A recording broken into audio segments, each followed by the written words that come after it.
Hey guys, welcome back to Digit.in, and today we are reviewing the new Coolpad Note 6.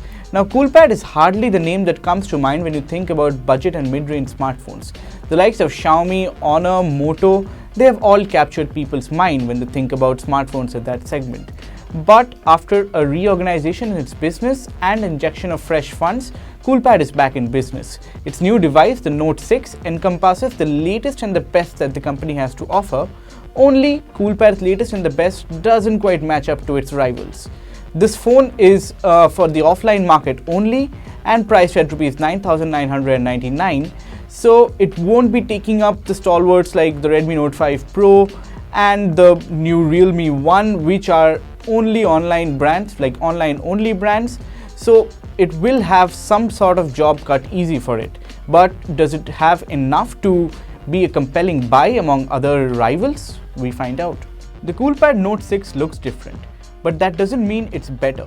It has a metal body sandwiched between glass on both sides, and the glass panel has a groovy cutout around the camera unit, but the glass itself seems quite unnecessary. The glass simply glistens against the light and doesn't really add to the design in any way. Moreover, the glass isn't even durable, and customers on a tight budget will more likely pass on the phone for a metal unibody one. But up front, the Coolpad looks a lot like Samsung's older J series phones. Not that Samsung is a real innovator when it comes to budget phone designs, but then Coolpad was probably gunning for the familiarity of the design, especially considering that this is a phone that people will touch and feel before buying. So in that regard, the glass body feels quite premium and might take on the likes of other good-looking rivals like the Honor 9 Lite. There are significant bezels around the phone, especially on the top and the bottom. In fact, the bottom chin is used to house the capacitive navigation buttons. You get the fingerprint sensor embedded on the home button, and on top is a dual camera array along with an LED flash, both of which can be a very good attractive proposition for the selfie-crazy Indian market.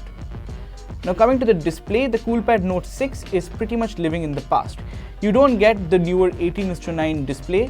Instead, you get the regular 5.5-inch Full HD panel, which in comparison with the newer taller panels might come off a little unwieldy. But for those who didn't get a taste of the new display, the phone will seem compact enough. Apart from that, the Coolpad Note 6 registered a higher brightness levels than the best-selling Redmi Note 5 Pro. That definitely means that the legibility under direct sunlight is much better. There's also no unnecessary glare from the panel that usually hinders visibility under harsh light.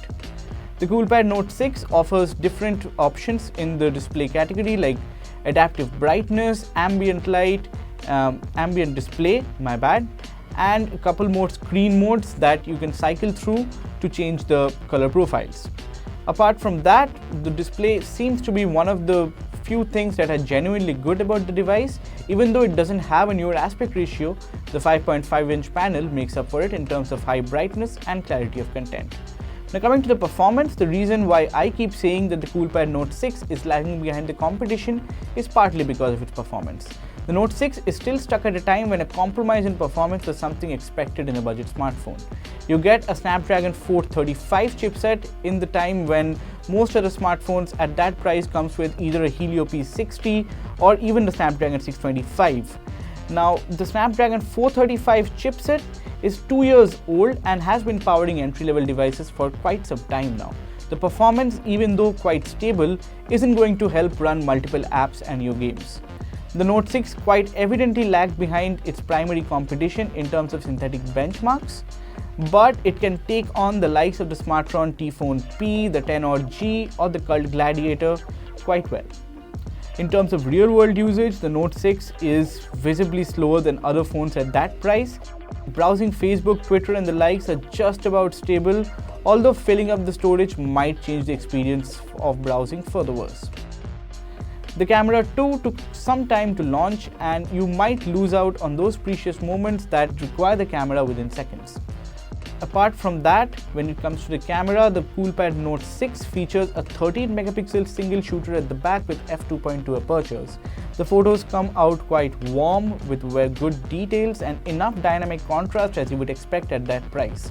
Now, close-up shots also seem pretty good and have that ample sharpness.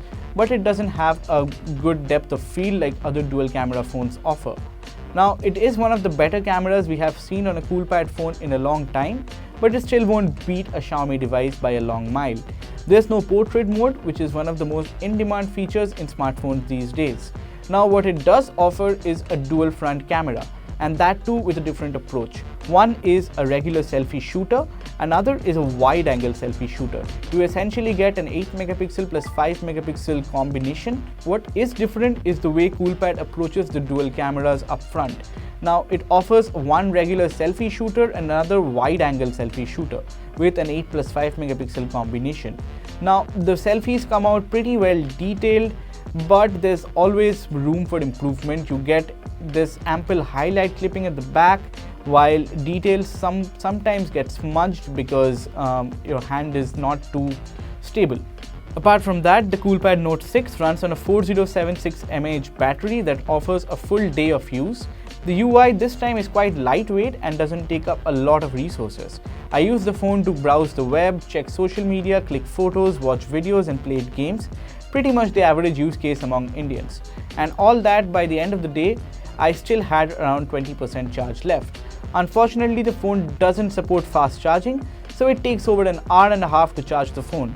But then again, that's an acceptable compromise considering the time you get to use the phone completely untethered.